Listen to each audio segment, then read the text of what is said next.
বন্ধুরা, আজকে শনি গ্রহ বক্রী হওয়ার ফলে ১২টি রাশির উপরে কি ধরনের প্রভাব পড়বে সে বিষয়ে আলোচনা করব। তো বন্ধুরা, এই ২০২৫ সালের জুলাই মাসের ১৩ তারিখে ইতিমধ্যেই শনি গ্রহ বক্রী হয়ে গেছে এবং নভেম্বরের ২৮ তারিখ পর্যন্ত শনি গ্রহ বক্রী অবস্থায় থাকবে।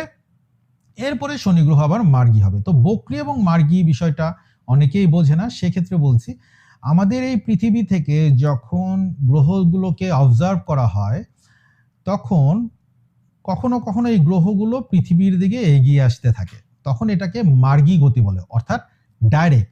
এবং কখনো কখনো এই কক্ষপথে তারা পৃথিবী এবং এই গ্রহদের কক্ষপথ দূরে সরে যেতে থাকে, তখন এটাকে দেখা যায় যে পৃথিবী ছেড়ে দূরে চলে যাচ্ছে, তখন এটাকে বক্রী বলা হয়, অর্থাৎ ইংলিশে রেট্রোগেট বলে বক্রী। আর যখন মার্গী হয় তখন এটাকে ডাইরেক্ট বলা হয়।